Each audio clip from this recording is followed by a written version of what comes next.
Avant de commencer à dessiner, il faut d'abord atténuer notre croquis pour pas que les lignes apparaissent là, sous notre dessin. Quand c'est la couleur pâle, souvent on les voit. C'est pas toujours très joli. Donc pour le faire, on n'utilise pas une gomme à effacer ordinaire. On utilise de la gomme mie de pain. Alors, bon, là, celle-ci, elle a déjà été utilisée. Habituellement, c'est un petit, quand c'est neuf, là, c'est un petit carré. Donc, pour utiliser correctement et efficacement la gomme mie de pain, il faut la réchauffer. Donc, on la pétrit dans notre main pour qu'elle devienne plus chaude, plus malléable.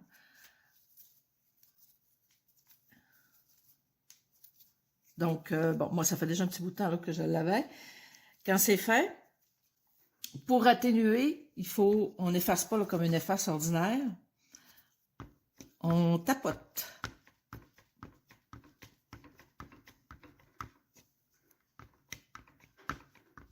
Bon, maintenant, là, il ne s'agit pas de faire disparaître complètement les lignes.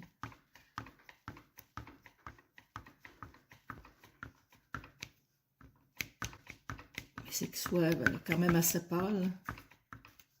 Bon, c'est sûr que c'est pas ce qu'il y a de plus rapide. Mais cette façon de faire empêche de modifier là, la structure du papier, parce que si on utilise une gomme à effacer ordinaire, ben, on risque de modifier un peu la structure du papier. Et c'est ce qui fait qu'au bout du compte, ben, on va avoir peut-être de la difficulté à poser toutes nos couleurs, parce que le papier là, va avoir changé de structure un peu. Bon, pour l'instant, ça va faire. Peut-être que éventuellement, là, selon les sections, ce qu'on sera rendu, on pourra peut-être repasser si besoin. Mais pour l'instant, ça va être suffisant. J'ai fait mes tests de couleurs. Donc, vous pouvez voir ici là, que j'ai 3 sections différentes. J'ai la section dite lumière, donc c'est les sections les plus pâles de la théière.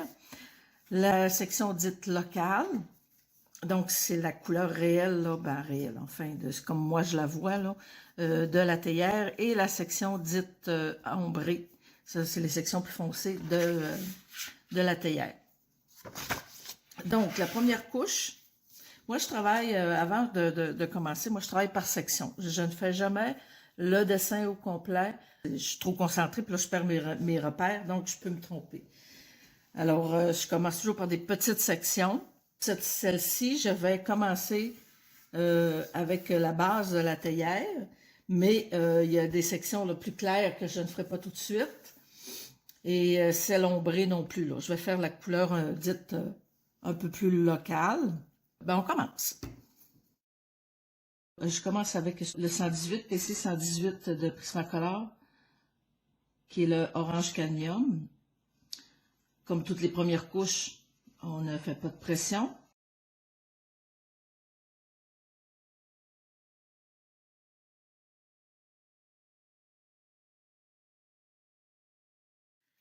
Et voilà, pour la première couche. Pour la deuxième couche, on utilise le 926 Rouge Carmin.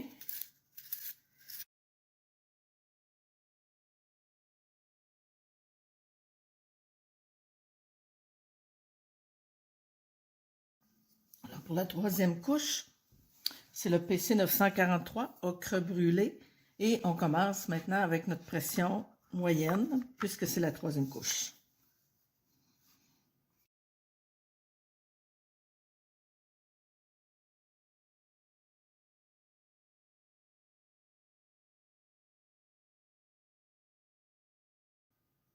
Et pour la quatrième couche, le 1092 Nectar. Toujours avec une pression moyenne.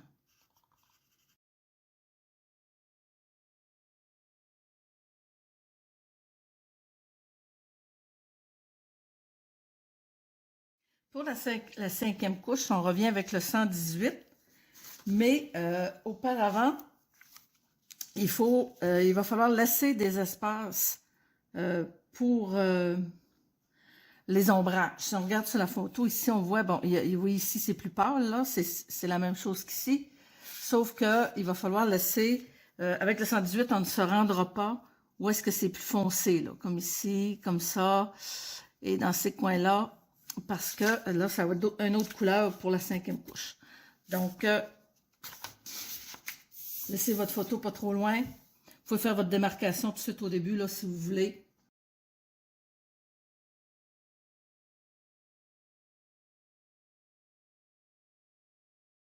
Pour la 6e couche, je repasse toujours en laissant mes parties qui vont être ombragées. Je passe pas dessus. On va les faire tout à l'heure. Donc, exactement d'où est-ce que je viens de faire une couche.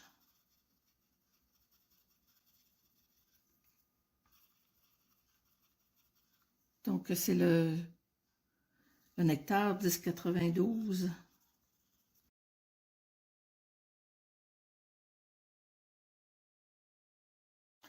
Pour la 7e couche, toujours notre couleur locale. On y revient avec le 926.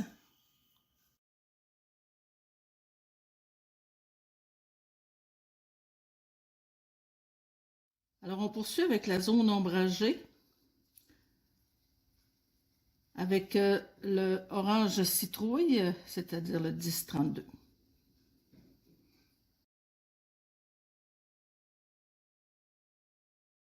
Alors, on poursuit avec le 1031, qui est le brun aîné. Toujours les parties ombragées. Toujours avec une pression moyenne.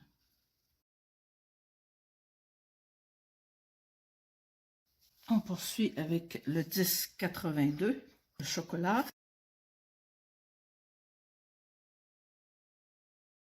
Et on termine avec le 118. Et voilà. Et maintenant, on revient sur notre section locale avec le 1003, orange espagnol.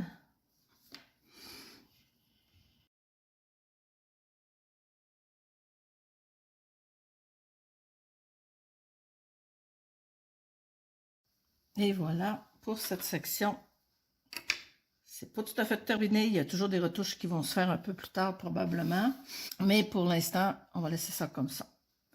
Donc, prochaine étape, cette section-ci, juste au-dessus de la théière. Il faut prévoir encore une fois, si vous regardez votre photo, ça va être beaucoup plus pâle à cause des reflets. Il faut prévoir aussi le rond, là, le creux. Donc, c'est le défi, c'est que ça paraisse creux. Alors, comme c'est en lumière, nos couleurs vont être beaucoup plus pâles. La base demeure la même, sauf que à partir de la 4 ou 5e couche, là, on va y aller des couleurs beaucoup plus pâles. Alors, on commence avec le 118.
Voilà, ça commence mal. Je me suis trompée de crayon.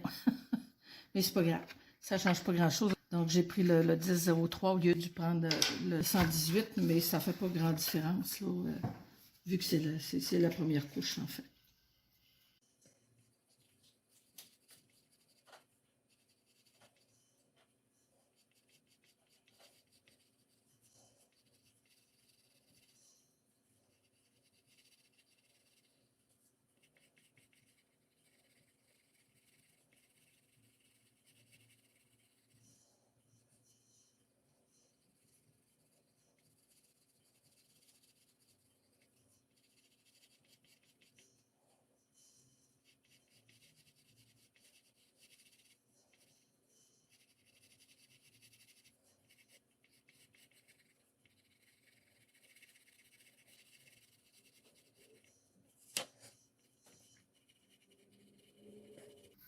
cette petite partie-là va être ombragée. Donc, je vais faire la première couche, mais pas les suivantes. Alors, la deuxième couche, le 926.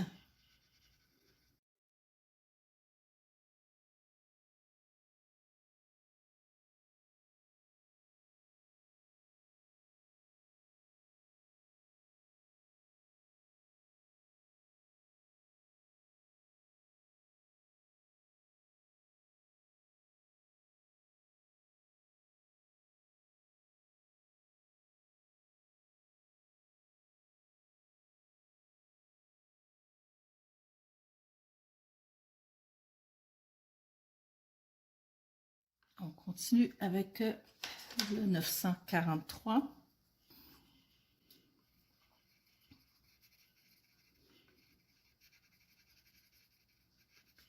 Alors, je vous rappelle que c'est la troisième couche. Alors, c'est une pression moyenne.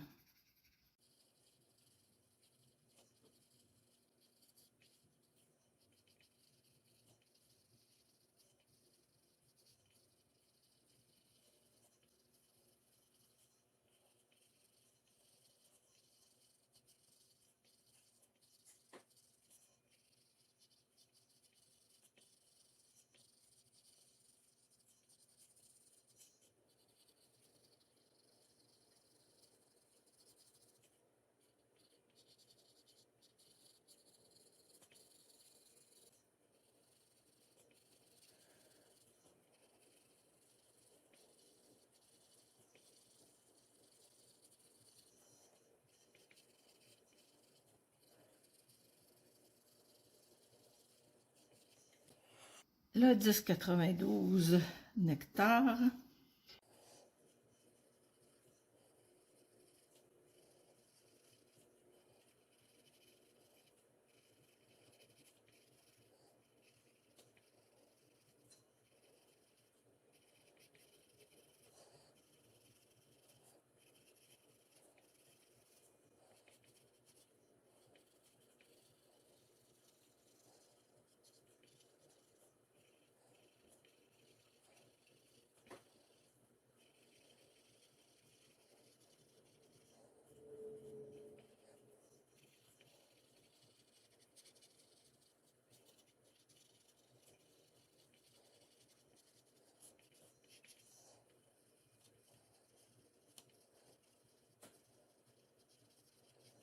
Alors, c'est ici que ça devient différent parce qu'on est dans une section beaucoup plus pâle.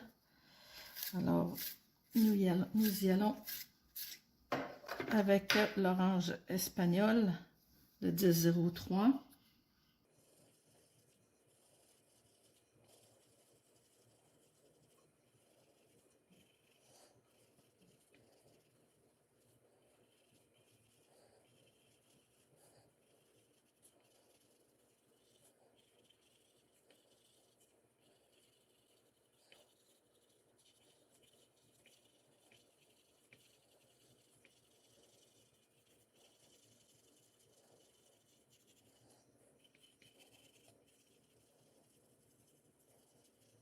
On poursuit avec le 927, pêche claire.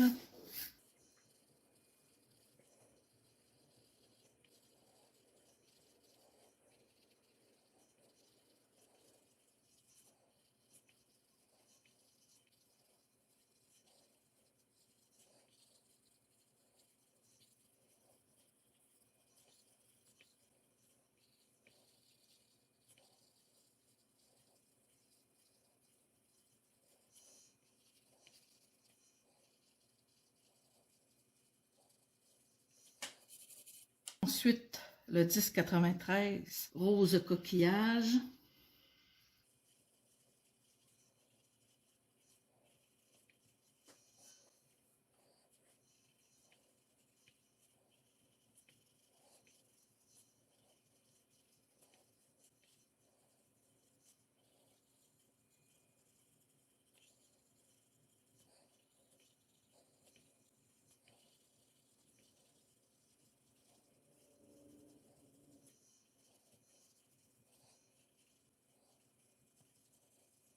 On termine avec 1003 orange peignol.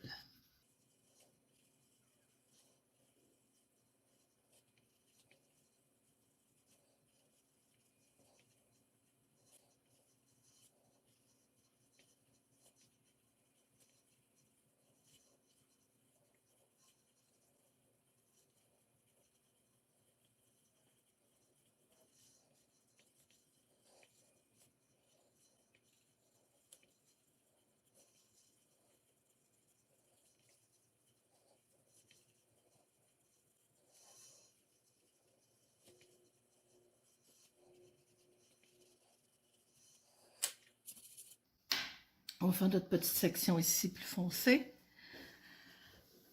Alors, on poursuit avec le 926.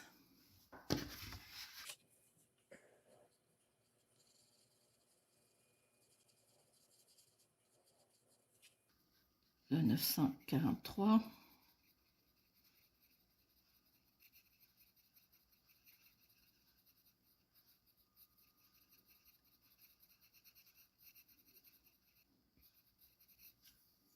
Le 1092.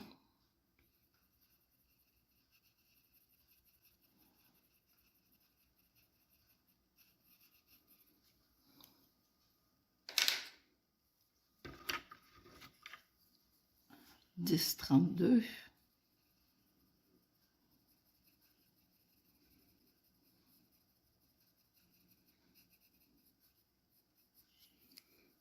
Le 1031.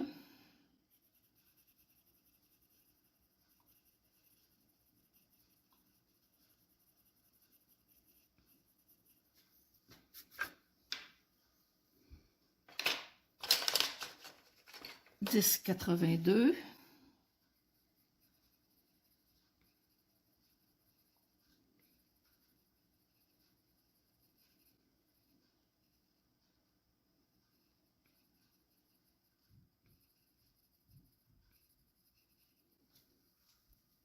Et le 118.